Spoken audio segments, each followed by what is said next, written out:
देश में किसी भी चीज के लिए संघर्ष हुआ है उसमें एक शेर ने हमेशा दहाड़ा है और कदम रखा है और वो है चंद्रशेखर आजाद जी।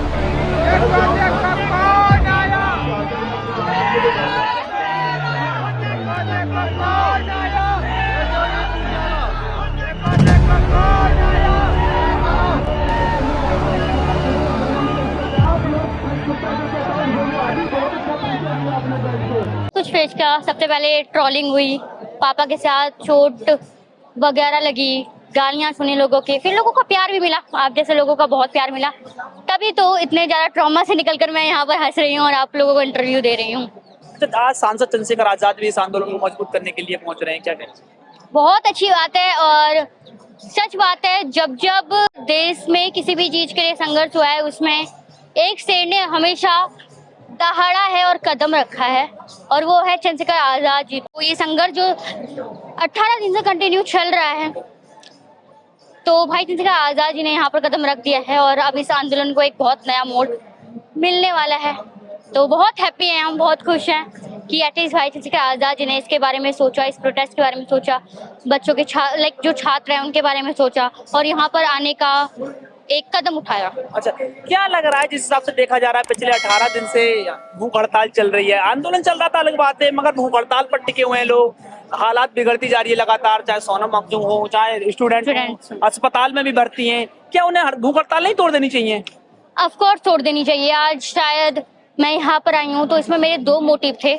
पहला कि मैं यहाँ पर जो स्टूडेंट्स हंगर स्ट्राइक कर रहे हैं, सोनम वांगचुक जी हंगर स्ट्राइक कर रहे हैं, हम इनसे रिक्वेस्ट कर सकें कि प्लीज आप अपनी ये हंगर स्ट्राइक ब्रेक कर दीजिए, क्योंकि हमें और हमारे देश को आप जैसे लोगों की जरूरत है। ये सरकार तो वैसे भी चाहती है कि आप मरे खत्म होए, लेकिन हम नहीं चाहते, वी नीड यू, इसलिए मैं आई हूँ। और दूसरा ये कि भाई चंद्रशेखर आजाद जी के लिए मैंने गुस्से में एक वीडियो बना दी थी, उसके लिए माफी मांगने के लिए भी भाई चंद्रशेखर आजाद जी बोला था कि हमारे लिए नहीं बोले, हमारे लिए ट्वीट नहीं किया, क्या हमारे मरने के बाद आएंगे, आपने भी विरोध किया था चंद्रशेखर का? शायद वो गुस्से में मैंने बोल दिया था और अब मैं उसके लिए बहुत रिग्रेट कर रही हूँ। लोग और कहीं ना कहीं कुछ अपोजिशन वाले थे, उन्होंने मेरे को इसके लिए प्रवोक किया। अच्छा, तो चाय मारने के बाद बोल दिया सारा सब कुछ? और मैं थोड़ा गुस्से में भी थी तो मैंने बोल दिया, लेकिन जब मेरा गुस्सा शांत हुआ तो मुझे रियलिटी फील हुई, मुझे फील हुआ ऐसा, एंड देन मैंने एक वीडियो और बना के डाली कि भाई चंद्रशेखर आजाद जी हमारे लिए एक नेता थे, नेता है, नेता रहेंगे। तो अभी भी मैं यही बोल रही हूँ और ये बोलती रहूंगी जब तक मरूंगी नहीं, बस। अच्छा, क्या लग रहा है ये आंदोलन इतना लंबा चलता हो गया मगर सरकार के कान पर अभी जू नहीं रेंग रही है, क्या धर्मेंद्र प्रधान इस्तीफा देंगे? हमें नहीं पता, ये एक तरीके से भविष्यवाणी करना हो जाएगा कि ये क्या कहते हैं, इस्तीफा देंगे या नहीं देंगे। लेकिन हम कोशिश करते रहेंगे, संघर्ष हो रहा है, संघर्ष की राह पे चल रहे हैं, मरते दम तक कोशिश करते रहेंगे और एक ही मोटिव रहेगा कि धर्मेंद्र प्रधान इस्तीफा दो। तो कोशिश तो कर ही रहे हैं। संघर्ष तो चल रहा है, संघर्ष कब तक चलेगा? जब तक जान नहीं जाएगी। अच्छा, और अगर जान जानने से पहले धर्मेंद्र प्रधान ने इस्तीफा दे दिया तो और भी अच्छा है। 13 महीना यहाँ किसानों को आंदोलन हुआ, फिर भी नहीं इस्तीफा हुआ। 2 साल कर लेंगे, 3 साल कर लेंगे, 4 साल कर लेंगे, वैसे भी 20 जुलाई को हम लोग जा रहे हैं पार्लियामेंट उसका घेराव करने, तो पहुंच रहे हैं वहाँ पर, करेंगे घेराव। अच्छा, बीजेपी के लोग तो ये कह रहे हैं कि हमारे यहाँ इस्तीफा का चलन ही नहीं चलता, हमारे यहाँ इस्तीफा नहीं दोगे तो उखाड़ के फेंक देंगे आपको। पता है ना, 2027 के चुनाव आ रहे हैं, पहले यूपी से हटाएंगे फिर देश से हटा देंगे।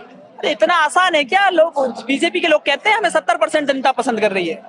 70% कहने की बातें हैं, अगर आप आज के टाइम पर रोड पे जाके किसी से पूछ लोगे ना बीजेपी को पसंद करते हो, आप नहीं करेंगे पसंद। तो भाई बीजेपी चाहे कुछ भी कहती रहे, कांग्रेस नहीं रही तो ये 15 साल वाली कैसे रह जाएगी? ये वाला डायलॉग याद दिला दिया, बोलती हूँ।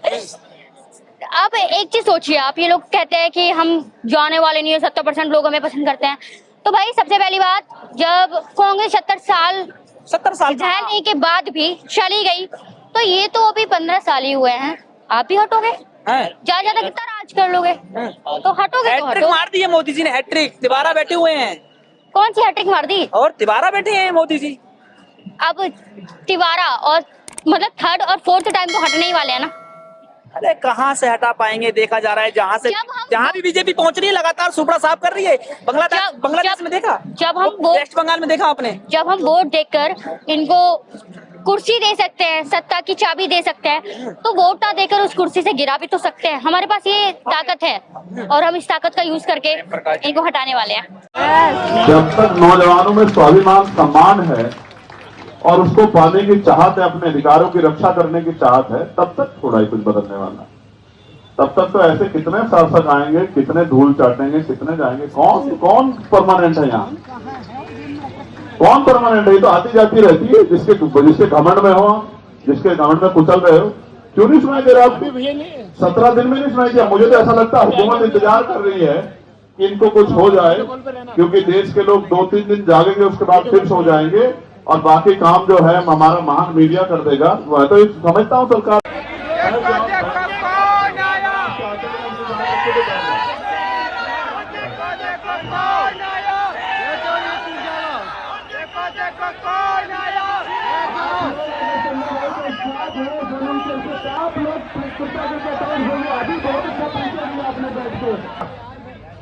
मैं तो देख रहा था जहां लोग अपनी लड़ाई नहीं लड़ते, जहां लोग अपनी समस्याओं में नहीं खड़े होते। मुझे सहयोग से ये भी कहना पड़ेगा, इस देश के नौजवानों को अपने बारे में सोचना चाहिए, उन्हें अपने बारे में। आज वो इसलिए घर से बड़े पैमाने पर नहीं निकल पा रहे हैं क्योंकि घर के लोगों को ये लगता है कि अगर वो जाएंगे तो किसी मुसीबत का सामना करना पड़ सकता है।